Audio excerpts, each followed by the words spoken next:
기도하겠습니다. 하나님 아버지, 오늘 말씀 속에서 주님이 제게 말씀하고자 하는 음성을 듣게 하여 주시옵소서. 예수님 이름으로 기도합니다. 오늘 묵상할 말씀도 지난 시간에 묵상했던 고린도전서 9장 1절로 18절 말씀입니다. 바울은 고린도전서 9장에서 하나님께 인정된 사도라고 자신을 소개하며 사도로서 누릴 권리들이 많지만 먼저는 경제적으로 제공받을 권리, 그리고 아내와 함께 다니며 도움을 받을 그 권리를 포기한다고 했었습니다. 포기하는 이유는 전적으로 복음을 더 전하기 위함이라고 했습니다. 지난 시간에 이어서 바울이 포기할 권리들은 또 어떤 것들이 있었을까요? 이어지는 6절에서 바울은 어찌 나와 바나바만 일하지 아니할 권리가 없겠느냐며 바울은 바나바를 언급하며 바나바도 5절에서 말한 자신과 같이 스스로 자신의 비용을 부담하면서 안디옥 교회와 선교사로 살았다고 말합니다. 바나바는 사도행전 4장 36절에 보면 자신의 재산을 팔아 초기 교회를 돕기까지 했습니다.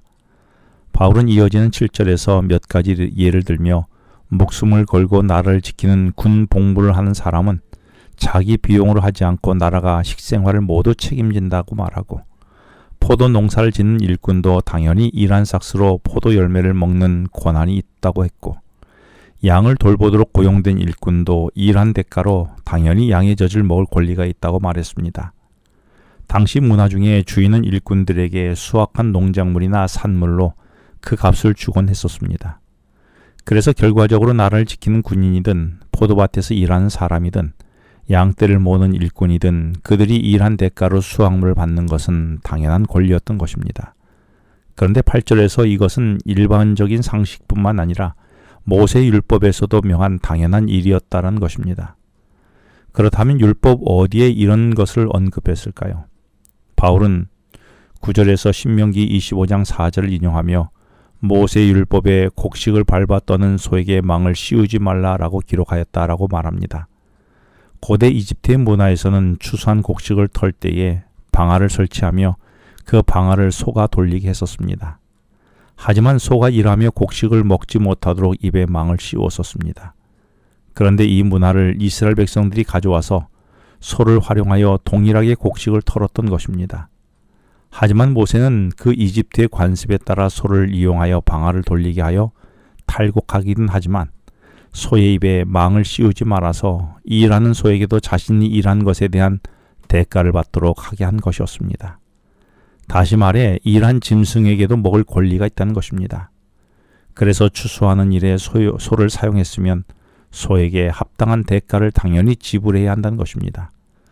그런데 이렇게 말씀하신 것은 소들만을 위하여 염려해 하신 말씀이 아니었습니다. 이는 짐승도 그처럼 위하시는 하나님이시라면 하물며 하나님을 위하여 일하는 사람도 하나님이 얼마나 더 아름답게 책임져 주지 않겠느냐는 것입니다. 이렇게 바울은 10절에서 포도원과 일꾼과 양치는 목자 이야기, 그리고 추수하는 소에 대한 이야기를 하면서 이 이야기를 하는 것은 다 나를 위한 말씀이라고 말합니다. 이 말의 의미는 내가 주님의 일을 할 때에 하나님은 내가 일한 그 수고를 모른 척하지 않으실 것이라는 것입니다. 그리고 하나님이 내 수고에 대해 다 책임져 주신다는 소망을 가지라며 격려해 주시는 것이지요. 나는 하나님께서 소들의 수고도 챙기는 분이심을 알고 있습니까? 그런데 혹 나는 내가 주님을 향한 봉사와 수고를 했을 때에 이는 나의 무조건적인 희생이라며 억울해하거나 섭섭해하지는 않았습니까? 나는 소를 위해서도 그 대가를 지불하시는 하나님이라면 내 수고와 봉사와 헌신을 몰라보지 않으시고 반드시 그 수고를 기억하고 더 크고 아름다운 것으로 갚아주시는 하나님이 아니실까요? 이것이 기억된다면 수고 속에서도 소망이 있지 않을까요? 바울은 11절에서 우리가 너희들에게 진리의 복음을 전해준 대가로 너희들로부터 우리가 생계를 부양받는다고 해서 이게 과다한 일이겠느냐라고 말합니다. 이는 복음 전도자가 성도들로 경제적 지원을 받고 안정된 생활을 하도록 한 것은 하나님이 복음 전도자에게 주신 당연한 권리라는 것입니다.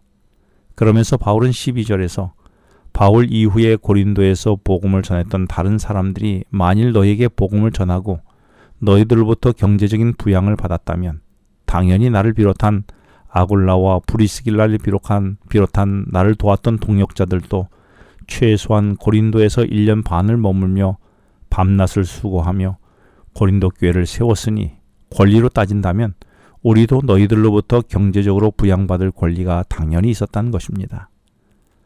하지만 바울은 이어지는 12절 말씀에서 우리는 이 권리를 쓰지 아니하고 범사에 참는다고 했습니다.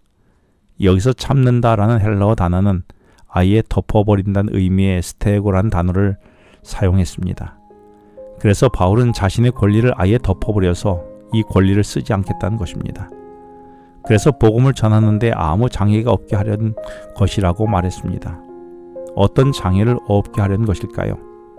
이어지는 다음 말씀에서 그 답을 찾아보도록 하겠습니다. 따라서 오늘도 오직 주의 복음을 전하는 데만 집중하여 살아가게 되기를 바랍니다. 기도하겠습니다.